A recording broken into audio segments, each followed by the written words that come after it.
বিয়েকে অর্ধেক দিন বলা হয়েছে। বিয়ের মাধ্যমে ঈমান পরিপূর্ণ হয়, কথা তো আল্লাহ রসুলের কথা, ঠিক আছে, কিন্তু এই বিয়ে দিন দিন কমে যাচ্ছে।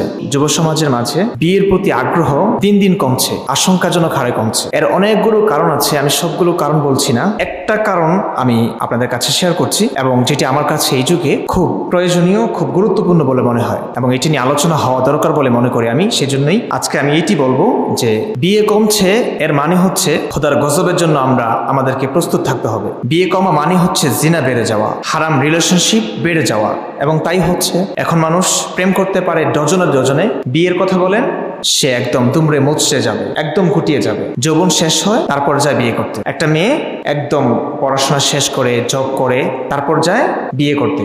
যখন তার যৌবন প্রায় শেষ, যখন আবেগ শেষ, সবটুকু শেষ হয়, হারাম রিলেশনশিপ করে সবটুকু আবেগ একদম নিশ্চিহ্ন করে দেয়, তারপরে সে পুরোপুরি আবেগ শূন্য হয়ে যায় বিয়ের পিড়িতে বসতে। ব্যাপারটা খুবই দুঃখজনক। এমন তো হওয়ার কথা ছিল না, এমন তো হওয়ার কথা ছিল না। এখন বিয়ে কমছে কেন?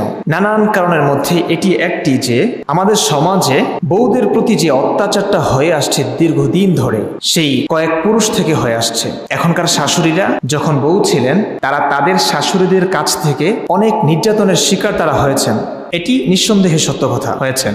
এবং তারা এখনকার যারা বউ আছে, তারা তাদের পুত্র বধূদের ক্ষেত্রেও সেই অত্যাচারটা এটাকে বৈধ মনে করেন। বোঝেন নাই? আমরা এত কষ্ট করেছি এই সংসারে, এখন বউটা এসে এত শান্তিতে থাকবে, এটা তারা সহ্য করতে পারেন না। এবং সমাজে তো আছেই কথা, বউরা হচ্ছে পরের বাড়ির মেয়ে, বউরা পরের বাড়ির মেয়ে। আচ্ছা আপনি বলুন, বউরা কি পরের বাড়ির মেয়ে? কি মনে হয়? অনেকে হয়তো তর্ক করবেন, ঠিকই তো আছে, বউরা তো পরের বাড়িরই মেয়ে, সে তো আপন মেয়ে না। আচ্ছা ঠিক আছে, মানলাম পরের বাড়ির মেয়ে, সেটা মানলাম। আচ্ছা সে কি মুসলিম না? সে কি মুসলিম না? সে কি মানুষ না? বর্তমানে শাশুড়িদেরকে আমি বলছি না যে আপনি নিজের মেয়ের মতো তাকে ভাবেন, ভাবতে পারবেন না, আপনি পারবেন না সেটি। এত উদারতা, এত আন্তরিকতা আপনার মাঝে নেই, আমি জানি, থাকার দরকারও নেই। আমি শুধু বলছি তাদেরকে শুধু মানুষ ভাবুন, আপনি শুধুমাত্র তাদেরকে মুসলিম ভাবুন এবং মুসলিম হিসেবে, একজন মুসলিম হিসেবে যেই ব্যবহারটুকু দেওয়া দরকার সেই ব্যবহারটুকু তাকে দিন। জাস্ট প্রত্যেকটা মেয়ে সুখে শান্তিতে থাকবে, প্রত্যেকটা মেয়ে শান্তিতে থাকবে। কিন্তু না, এটিও না। একজন শাশুড়ি অন্যান্য মেয়েদের সঙ্গে, এলাকার যাদের সঙ্গে কোনো রক্তের সম্পর্ক নেই, যাদের সঙ্গে কোনো সম্পর্ক নেই, তাদের সঙ্গেও সে খুব ভালো ব্যবহার করতে পারছে।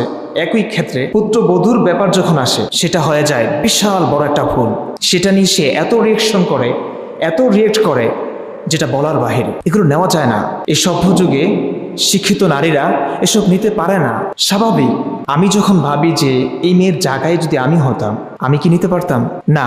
প্রতিটি খাবারের নলা মুখে দেবার সময় তাকে ভাবতে হয় শ্বশুর শাশুড়ি কিভাবে দেখছে। সে আগে খাবে, ক্ষুধা লেগেছে, ক্ষুধা পেয়েছে, তাকে এখন খেতে হবে। বাড়ির আর সদস্যরা হয়তো নানান কাজে ব্যস্ত আছে, তাদের কাজে তারা একটু পরে খেয়ে নিবে, কিন্তু এই মেয়েটাকে ভাবতে হচ্ছে আমি আগে খেয়ে নিলে শ্বশুর শাশুড়ি কিছু ভাববে না তো। এরকমটা কেন ভাবছে? নিশ্চয়ই এমন হচ্ছে, আগে খেয়ে ফেলছে, কোনো দোষ করেনি, সে ক্ষুধা পেয়েছে, খেয়েছে। আপনি নর্মালি নিন, আপনার মেয়েটা যদি খেত, আপনি তো খুশি হন।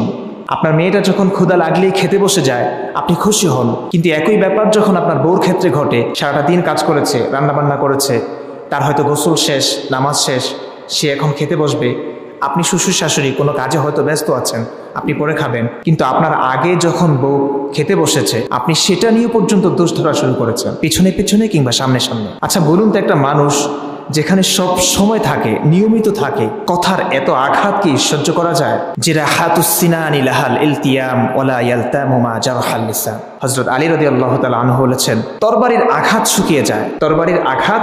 শুকিয়ে যায়, কিন্তু কথার আঘাত শুকায় না। তারাও তো মানুষ। প্রতিনিয়ত যদি শ্বশুর বাড়ির প্রতিটি সদস্যদের কাছ থেকে এমন কথা শুনতে হয় যেটাতে তার বুকে ব্যথা লাগে, কষ্ট পায়, আপনি বলুন এটা কি সংসার মনে হবে? এটা কি একটা পরিবার মনে হবে? এটা তো সাক্ষাৎ জাহান্নাম মনে হবে তার কাছে। এবং তাই হচ্ছে। এসব কারণে মেয়েরা বিয়ের প্রতি আগ্রহ হারিয়ে ফেলছে, বয়স হয়ে যাচ্ছে, তারা বিয়ে করতে ভয় পাচ্ছে। স্বামী ঠিক আছে, স্বামী যথেষ্ট আদর করে, সেটাও দোষ। স্বামী আদর করবে কেন? এত আতু কেন করবে বউদের প্রতি? এত আতু করার কি আছে? আমাদেরও তো হদ্দওয়ালা ছিল, হদ্দওয়ালা মানে স্বামী, আমাদেরও তো স্বামী ছিল। কই, তারা তো এমন করে না। হ্যাঁ, তারা এমন করেনি বলে আপনি আপনার পুত্রবধূর ক্ষেত্রেও সেটি কামনা করছেন, এটা তো ভুল। আল্লাহ রসুল কি স্ত্রীদেরকে ভালোবাসেননি? আল্লাহ রসুল কি স্ত্রীদেরকে ভালোবাসেননি? এটা কি সুন্নত নয়? স্ত্রীদেরকে ভালোবাসা এটি একটি ইবাদত। সেই ইবাদতটি যখন করছে আপনার ছেলে, আপনার গায়ে লাগছে কেন? পুরোপুরি হিংসের একটি সম্পর্ক, পুরোপুরি হিংসে। অথচ হিংসা হারাম, কবিরা গুনাহ। সে বুঝতেই পারছে না, আজকালকার শাশুড়িরা বুঝতেই পারছে না যে তার পুত্রবধূর সঙ্গে তার যে আচরণটা করা হচ্ছে, যে আচরণটা হচ্ছে, এটি আসলে ভুল, এটি ইসলামীয় নয়। এটির জন্য একজন শাশুড়ির জাহান্নামে যেতে হতে পারে, নাউজুবিল্লাহ। শুধু এটির জন্য আল্লাহ যদি ধরেন, পাকড়াও করেন, যদি ক্ষমা না করেন, একজন শাশুড়ির জাহান্নামে যাওয়ার জন্য শুধু এটি যথেষ্ট যে তার পুত্রবধূর সঙ্গে যে আচরণটা সে করেছে, এই আচরণটাই যথেষ্ট তাকে জাহান্নামে নেওয়ার জন্য। অথচ তিনি কিন্তু ইসলাম দিয়েই, ধর্ম দিয়ে বারবার আঘাত করে যাচ্ছে স্ত্রীকে, তার পুত্রবধূকে। চিন্তা করুন, আমার এক খালা তো মায়ের মতোই, তাই না? আমার বড় খালা একদম আমার মায়ের মতো চেহারা। যখন খালাকে দেখি আমার কাছে মনে হয় পুরোপুরি আমার মা, একদম অনেকটাই অবিকল, হুবহু তো না, কথাবার্তা, চেহারা, আদর সবকিছু যেন আমার মায়ের মতো ভালোবাসা, সবকিছু দিয়ে খালাকে মনে হয় মা। তো বড় খালার কথা না, এটা অন্য খালার কথা বলছি। তিনি আমাকে যথেষ্ট ভালোবাসেন। ছোট খালা একদিন আমাকে খুব আপন করে বলছেন, তার পুত্রবধূকে নিয়ে কথা বলছিলেন। তো কিছু একটা ঝামেলা হয়েছে, সেটা আমাকে শেয়ার করছেন। স্বাভাবিক, বড়রা যখন নিজেদের দুঃখের কথা বলে সেটা শুনতে হয়। আমি শুনছিলাম মনোযোগী শ্রোতা হয়ে। খালা আমাকে বলছেন খুব দুঃখের সঙ্গে, বাবা শোন, মা অনেক কষ্ট করে ছেলেকে লালন পালন করে, তাই না? জি খালা। এখন সেই মায়ের খুশির জন্য বউকে একটা মারলে কি হয়, একটা থাপ্পড় দিলে কি বা হয়? আমি বললাম আচ্ছা, কথায় তাল মেলানো আমার স্বভাব না, কিন্তু তারপরেও মাঝে মাঝে মিলাতে হয়, কিন্তু আমি এক্ষেত্রে মিলাতে পারছিলাম না। বললাম খালা আচ্ছা ঠিক আছে, একটা মার দিলে তেমন কিছু হয় না, কিন্তু মারটা কেন দিবে, আঘাতটা কেন করবে? বলে দিবে, সমস্যা কি? বউকে, শাশুড়িকে, মাকে খুশি করার জন্য বউকে একটা মার দিলে কি হয়, কয়েকটা থাপ্পড় দিলে কি হয়? থাপ্পড় দিলে কি মরে যায়?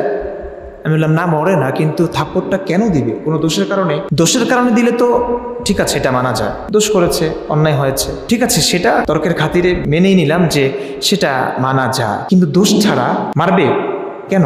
বলো যে এমনি মাকে খুশি করার জন্য। আমি বললাম খালা, বউকে মারলে মা খুশি কেন হবে? খালা চুপ করে আছে। এই প্রশ্নের উত্তর তার কাছে নাই, কিন্তু আমার কাছে আছে। এই সমাজ এখনো বউকে পরের বাড়ি মেয়ে ভাবে। শুধু পরের বাড়ি মেয়েই না, সাধারণ মুসলিম হিসেবে যেটুকু সম্মান দেওয়ার কথা, ভালো আচরণ পাওয়ার কথা, সে আচরণটুকু পর্যন্ত পাচ্ছে না বর্তমানের বউরা, ঠিক না? সমাজের অবস্থা যখন এমনই অসহায়, এমনই জঘন্য, তখন সেই সমাজে বিয়ের প্রতি মানুষের মন উঠবে না তো কি হবে?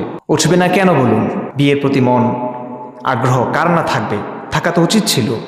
আল্লাহ তো এইভাবেই মানুষকে বানিয়েছেন। কিন্তু বিয়ের প্রতি মানুষের মন একদমই নাই। বিশেষ করে মেয়েরা এখন বিয়ে করতেই ভয় পায়। তারা ভাবে যে শ্বশুরবাড়ির লোক কেমন হয়, শাশুড়ি কেমন জানি হয়। অথচ ইসলাম তো আমাদেরকে এসব শেখায় নাই। ইসলাম তো আমাদেরকে হিংসা শেখায় নাই, সহিংসতা শেখায় নাই, যেখানে বলা হয়েছে কোনো মুসলমানকে কষ্ট দেওয়া হারাম। অথচ আমরা পুত্রবধূকে কষ্ট দিচ্ছি, এবং তাকে কষ্ট দিয়ে আমরা ভাবছি না যে একজন মুসলমানকে কষ্ট দিচ্ছি।